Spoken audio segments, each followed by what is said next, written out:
tudo bem aqui, tá? Ele já vai sair fora, ele deixou o telefone já estar inteiro. Ele é louco, esse cara, mano, ele é louco. Ela estava no chão, sem roupas, com moedas nos olhos, na boca, espalhadas pelo corpo. E ao redor dela um ritual montado por alguém que a amou por 18 anos. Isso não é ficção. Isso aconteceu no Brasil em 2026. E a história não termina aonde você está pensando.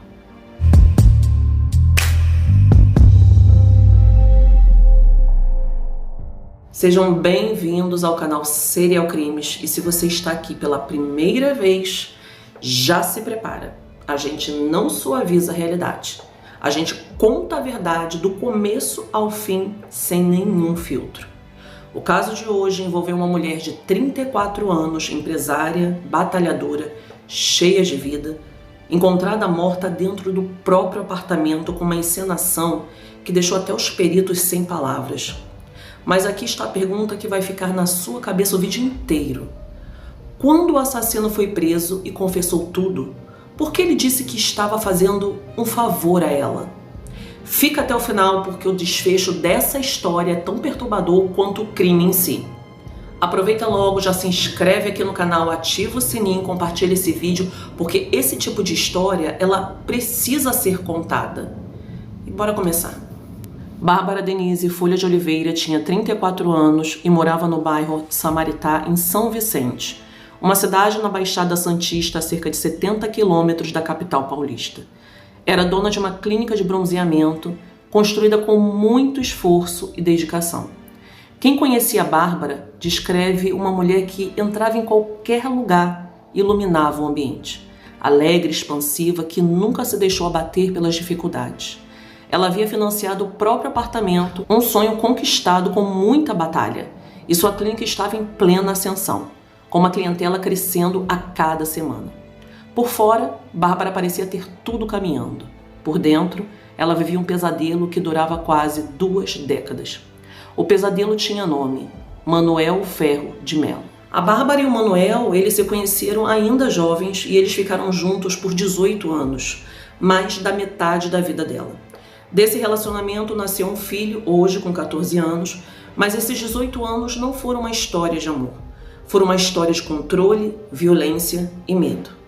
Familiares e amigos de Bárbara relataram às autoridades que Manuel exigia a submissão total da companheira.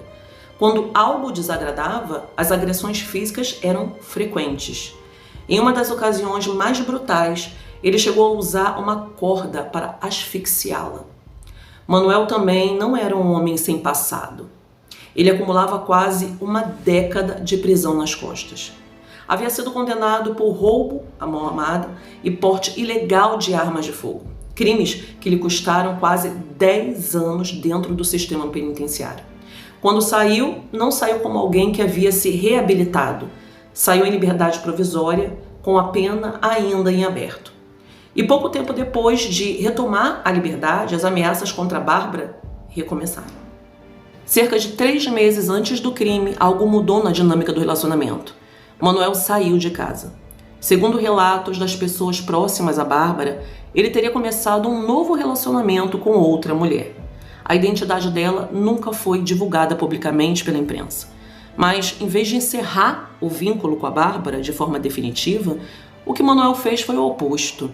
O novo relacionamento virou munição, uma forma de pressão, de provocação, de mostrar a Bárbara que ele seguia em frente, ao mesmo tempo em que não aceitava que ela fizesse o mesmo.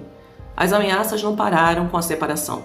Segundo relatos da família e de amigos, ouvidos pelo jornalismo, Manuel afirmava abertamente que dedicaria a vida a acabar com Bárbara. Não eram palavras ditas no calor de uma briga. Eram declarações repetidas, frias e calculadas. E Bárbara sabia.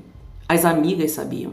Uma mensagem de áudio enviada por uma amiga próxima e que veio a público durante as investigações deixa claro o nível de alerta em que todos ao redor dela viviam. A mensagem dizia assim: amiga, se liga, não aparece na tua casa hoje, hein? Nem hoje, nem amanhã. Só aparece lá se for acompanhada da tua mãe. Mas Bárbara era uma mulher que não se dobrava. Ela havia construído o próprio negócio, financiado o próprio apartamento, criado o filho praticamente sozinha, enquanto Manuel cumpria a pena. Ela não estava disposta a abandonar a sua vida. ela queria que ele fosse embora, não ela. E foi exatamente esse desejo de liberdade, o desejo de uma mulher de simplesmente viver a própria vida, que Manuel não conseguia aceitar. Voltemos ao dia 19 de janeiro de 2026, um dia antes do crime. Nessa data, Manuel apareceu na casa de Bárbara. Não se sabe ao certo o motivo inicial da visita, se foi para tentar reatar, se foi para buscar os pertences dele ou se foi com a intenção de que todos temiam. O que sabemos é que Bárbara gravou esse vídeo e esse vídeo se tornaria uma das provas mais chocantes do caso. Nas imagens, ela aparece mostrando pertences dele separados, roupas, documentos, dinheiro. Ela queria que ele fosse embora de vez. Diz para ele ir, mostra que já deu dinheiro para ele sair. Manuel nas imagens chora e se recusa a sair. A mãe de Bárbara, a Edileia Moreira, filha de Oliveira, contou que a filha gravou esse vídeo para enviar ao irmão de Manuel como forma de mostrar a situação. Mas Bárbara também mandou para a própria mãe. Naquele momento, talvez ela sentisse que precisava de testemunhas. Mais tarde, naquela noite, uma das amigas mais próximas de Bárbara conversou com ela por videochamada no Instagram. A Bárbara disse que estava bem e que ele ia sair de casa. Parecia até aliviada quando disse que Manuel havia devolvido o celular dela, que ele havia levado anteriormente. Mas essas foram as últimas palavras dela para a amiga. Pouco depois, Bárbara Denise Folha de Oliveira, de 34 anos, foi assassinada dentro do próprio apartamento. Vai embora, vai embora. Aqui, ó, já dei o dinheiro pra ele ir embora aqui, ó, Marcha. Já dei a carteirinha dele aqui, ó, as roupas dele, ó, aí, ó. Na tarde do dia 20 de janeiro de 2026, a mãe de Bárbara, Edileia, não conseguia entrar em contato com a filha.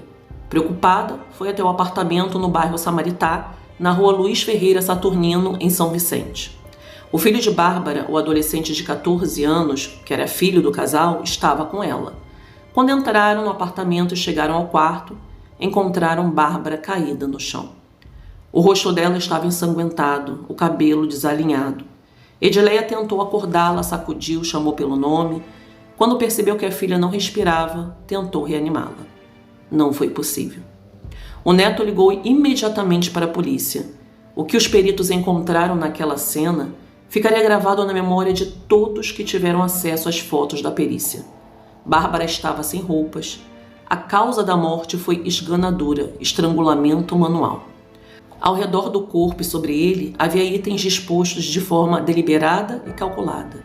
Moedas nos olhos, na boca, nas orelhas e em outras partes do corpo.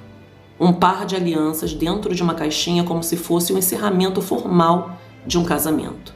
Um cartão bancário, garrafas de bebida alcoólica, um celular, um cigarro de maconha colocado entre os dedos dela. Nada estava ali por acaso. Cada item havia sido posicionado com uma intenção. A polícia reconheceu imediatamente. Aquilo era uma mensagem. Depois do crime, Manuel fugiu. Escondeu-se em uma área de mata, segundo ele mesmo relataria depois.